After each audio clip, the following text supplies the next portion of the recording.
9 neighborhoods anchored by the Woodlawn community will be receiving a 2 million gigabit challenge grant that is being matched by an additional 2 million from the University of Chicago. Because of this grant, Woodlawn's Health Center will be able to share electronic medical records, x-rays, and other medical images with the rest of the Cook County Health and Hospital system in an instant.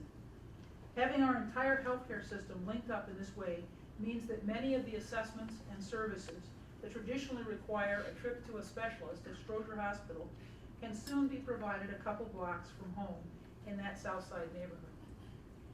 In all of these directions, across, down, and out, you can see that we are continuing to look at information technology collaboration and leverage opportunities across the region and trying to be more transparent and accountable by continuing to make information, not just data, available to Cook County residents and to enable county operations to serve our residents better. I'll close by mentioning a fourth direction, pulling people in. We need all kinds of talent in Cook County, and I'm proud of what we've been able to accomplish to date. We're setting a new foundation for county government to move forward, and because of that, we're truly able to push the boundaries on for what too long has been the status quo. But I know there's a lot more work to be done, as you do. With all of our efforts, collaboration is the key. Technology is an area where we're making investments, and we need talented, innovative leaders to help keep the county moving forward. Over the next weeks and months, we will be filling key positions in IT project management, business analysis, and web development. So I urge you to reach out to our office, in particular Lydia, who's right here. Thanks for the plug. That's all right. I'm grateful for the invitation today, and I'd be pleased to answer your questions. Thank you.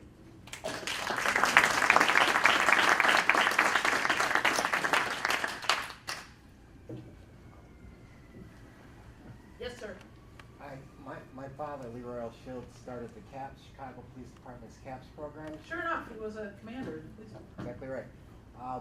And one of the chief complaints that he was having was how the different departments couldn't speak because they had different radios and different radio frequencies. I've come up with a software-defined radio board that will allow all different departments to speak using the same hardware. And I just wanted to make you aware that I'm planning, hopefully, doing a presentation before some of the government entities over there at City Hall with regard to this. This is really next level technology. Okay, well, so this is the county. You should talk to Lydia. I have her card and everything. And probably Lydia can arrange for you to meet with our Homeland Security Great. Staff, Michael Masters and his crew. Great, Okay? great, thank you. Good. Yes. Last night I was at the Innovation Awards, and you just said that the county is going to be needing some talent. How proactive will the county be in searching for local talent here, or are you guys looking elsewhere, or is this your priority to find local talent here? I don't think we've hired anybody who doesn't already live in the region, so.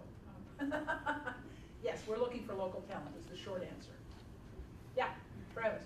Yes, President Preckwinkle, can you talk a little bit more about some of the objectives that you have on your desk right now, particularly how technology or enablement of technology may be able to support some of those objectives like public health, how you're modernizing the use of the land for the forest preserves. I think those are great, tentacles for a broader discussion so that others can understand the transformational things that you're bringing in terms of policy and implementation to the county. Okay, public health. 35% of our budget in the county is public health, about 39 or 40% is public safety. So 3/4 of our dollars are either public health or public safety.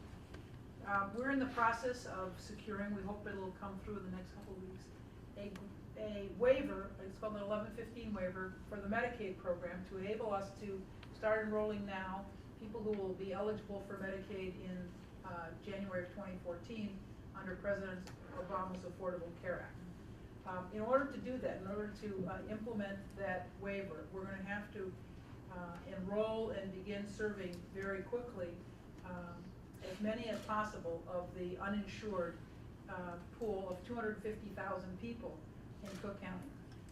115,000 we serve already. So one of the things we're looking at is the ways in which technology can assist us in identifying the people who are already in our patient population and the people who are in CareLink who get meds from us, and get them into our system quickly. So that's an area in which we're going to need a lot of IT help.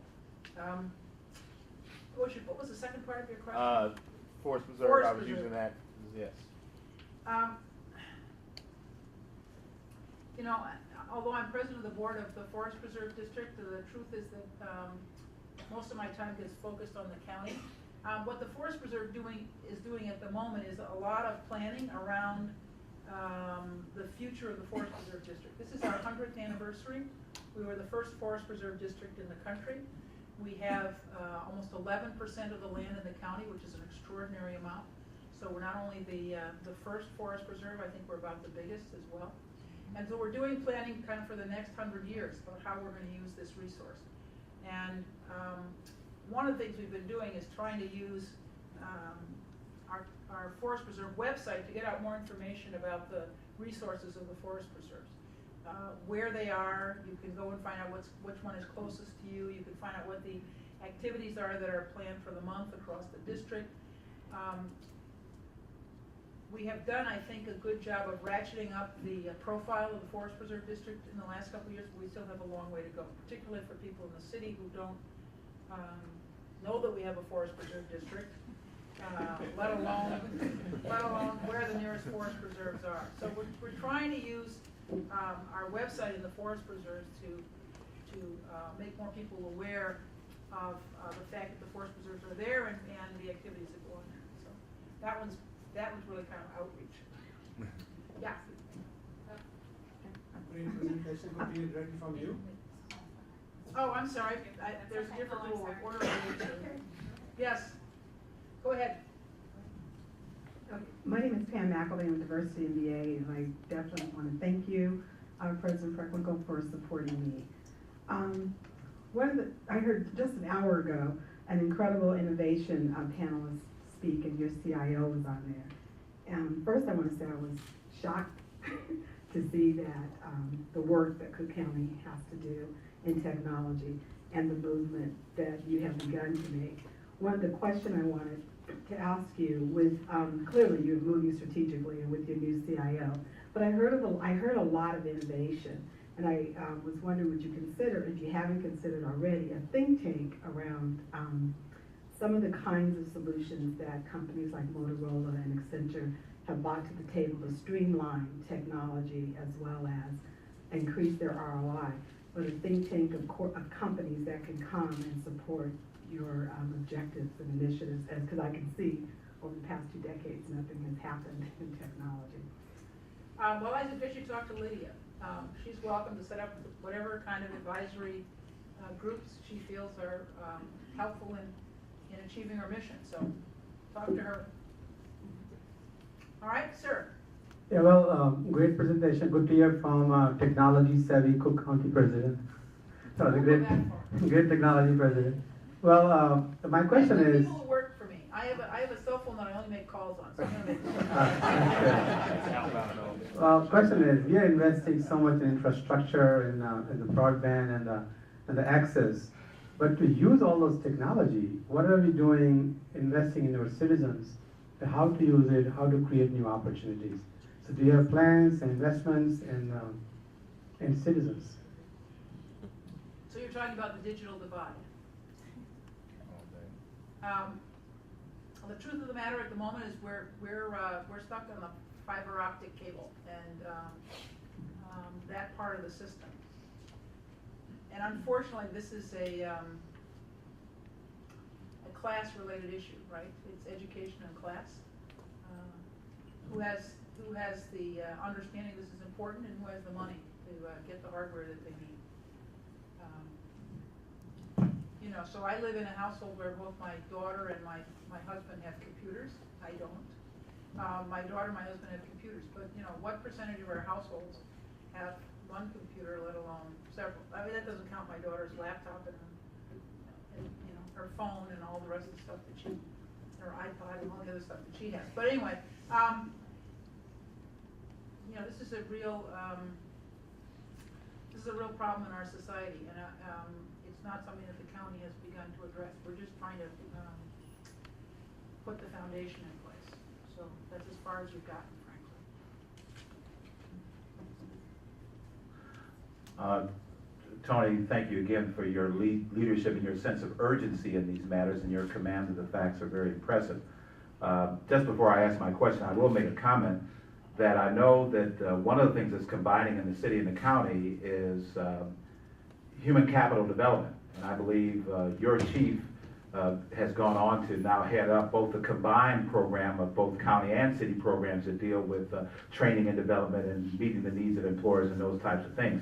That might be an opportunity for a think tank to describe what the needs are so that those types of training programs could be most impactful for the open jobs that exist. And this talent scales from things that people can learn in high school through what they can learn in certification programs, through what they can learn in college. So we need to innovate around the way these programs are deployed, and that could be an opportunity. I forget the young lady's name who's the director. Karen Orrington Reeves. That's exactly correct. And again, your command of your troops is very impressive. But nonetheless, I think that's an area where that type of engagement in a think tank type discussion and some of our people can help with some innovation there to be very helpful. My question or opportunity is I happen to be on a statewide organization, Broadband Illinois, the Partnership for Connected Illinois, which serves to oversee broadband investments throughout the entire state. But what I'm interested in is you described an asset which is unbelievably important to this process, and that's GIS and mapping.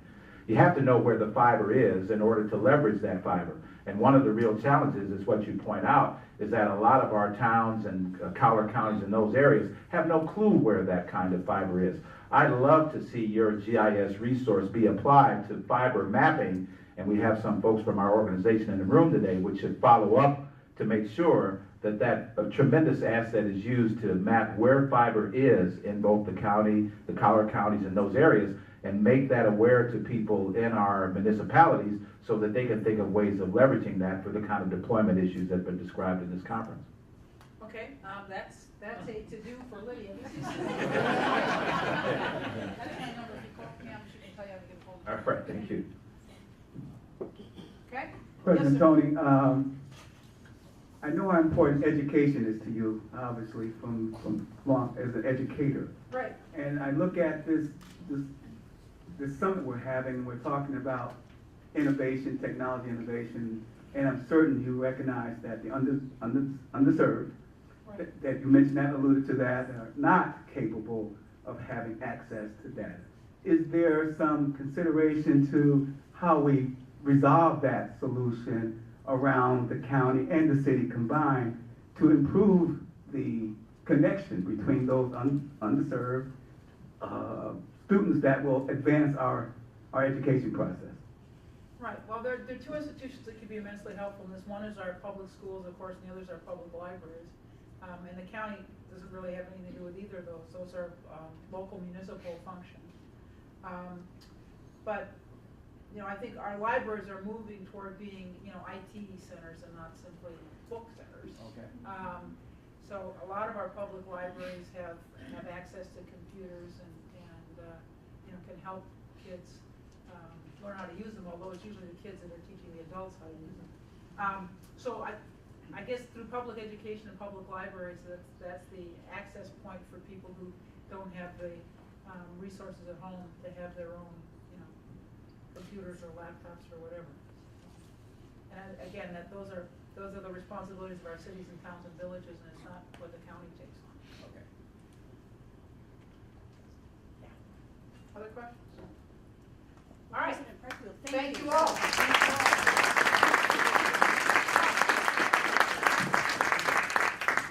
Thank you for your informative session and your leadership. We appreciate that very much. May I invite Poonam Gupta Krishnan to come and present our certificate of appreciation. Kevin McDermott, Director of IT for Cook County. Kevin's remaining with us. Gary Zubak, President of AITP Chicago. Poonam is, yes, Travis Powers, please. Would you come up and we'll present our certificate of appreciation to President Pressfield. We also have, who's several of our panelists are authors, and we'd like to gift to you their books as well. Oh, thank So you. we'll be doing that. Thank you very much. Good. All right.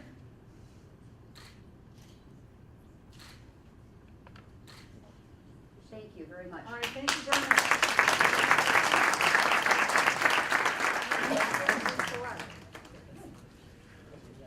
Well, it's my pleasure to introduce